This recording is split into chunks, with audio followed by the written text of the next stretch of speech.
Today I'm going to show you how to paint this lovely piece.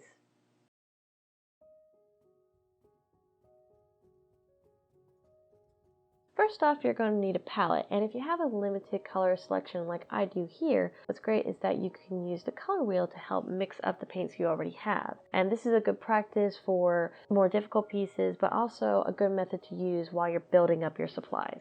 Next, you're going to need 2 cups of water, one for cleaning and one for refreshing. The reason we do this is that if you use only 1 cup, your paint water is going to get muddy, and that's going to affect your paint. So you're going to clean the brush, refresh, and apply paint. Also, you're going to use a paper towel to dab off excess watercolor from your brush. This helps prevent puddling and also can lighten the color if need be. And finally, you're going to need brushes, specifically watercolor brushes. One of the types of brushes I use is Royal and Land-Nichols Zen brushes. They're budget friendly and you can find them in places like Michael's.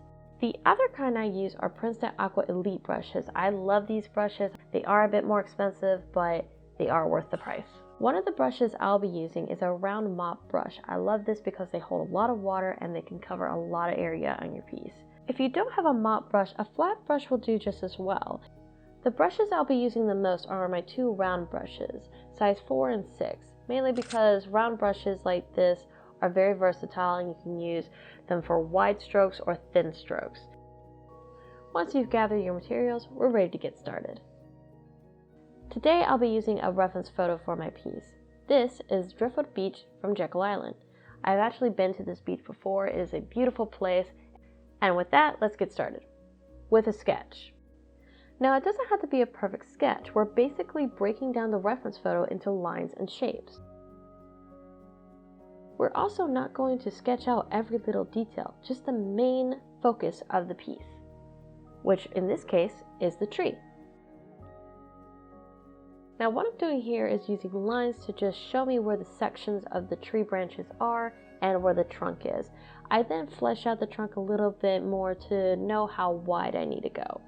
I then add a line to the horizon to separate the sky and ocean. Now we paint.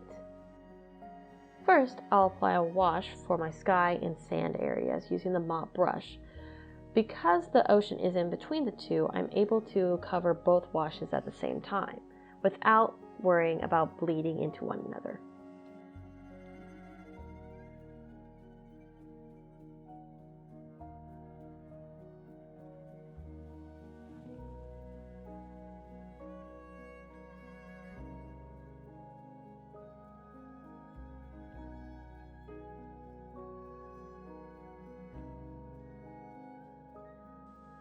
While the paper is still wet, I'm going to use a paper towel to dab away some of the blue in the sky to make cloud shapes.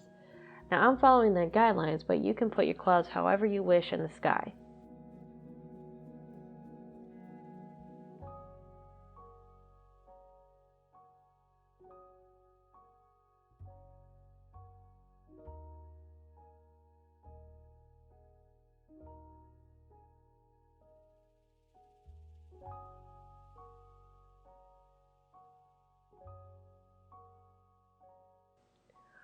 Once the paper is dry, I go back in with my blue and apply more color to the sky behind the clouds.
I'll do the same thing with other colors I set aside for this piece, trying to emulate a sunrise.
After I'm satisfied with my sky, I go over the ocean in a light bluish tone.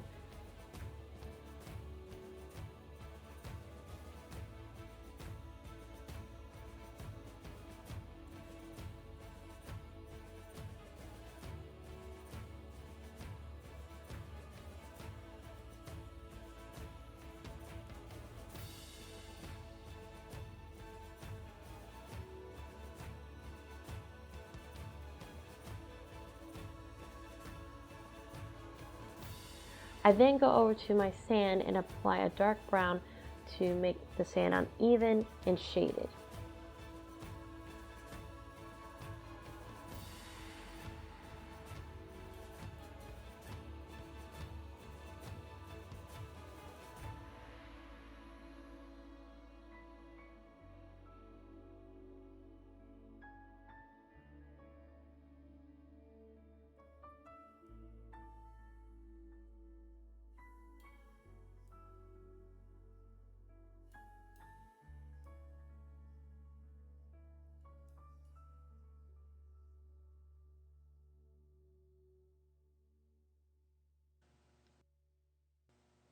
Now we can work on the tree. Even though the tree is in the foreground, we're going to start light and build up the shadows and everything. So it will look a little translucent at first, but we will build and flesh out that tree soon.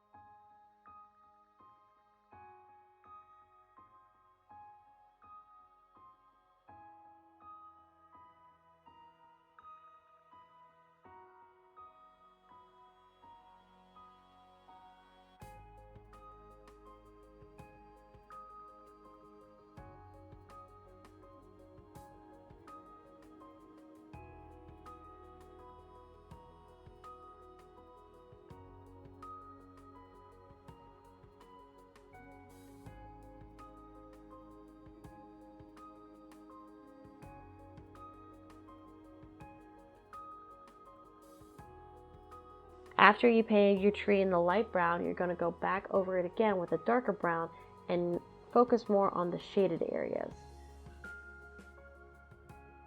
Remember, think about where the sun is hitting your object.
Because my piece is light and has a lot of bluish tones, I want to keep that aspect with my brown, so I'm going to mix orange and blue together. Because they're complementary colors, they're able to dull each other out and mix into brown. Now the more orange you use, you're going to get a warmer brown, and the more blue you use, you're going to get a cooler brown. That is the brown we want.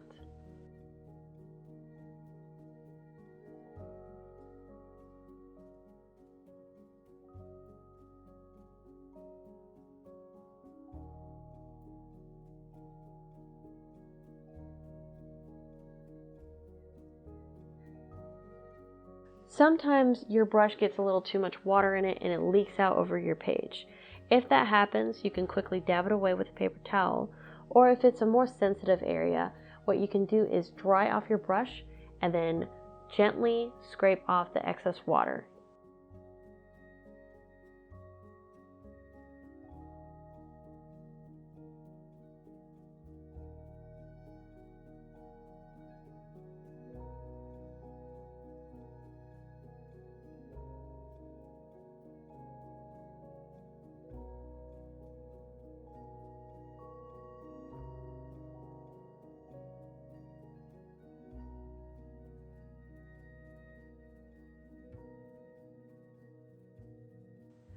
I finished up the details on my tree and then move on to the ocean area.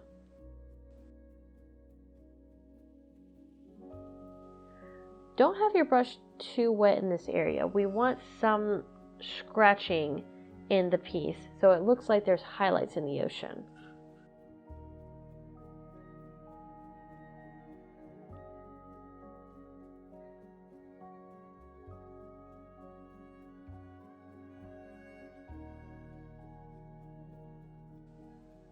This might take a little extra time, but the result is worth it.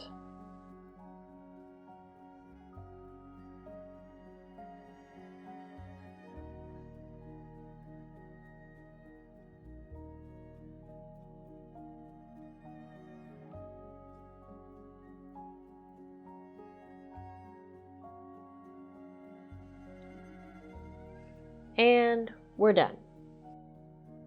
I really liked how this piece turned out, and considering it comes from my childhood, it gives me a huge wave of nostalgia. I hope this video helped out in one way or another. If you have any more questions, feel free to ask them below in the comments and I'll do my best to answer them. And if you do a piece like this, be sure to tag me on Instagram. I would love to see it. Thank you for watching, and I'll see you next week.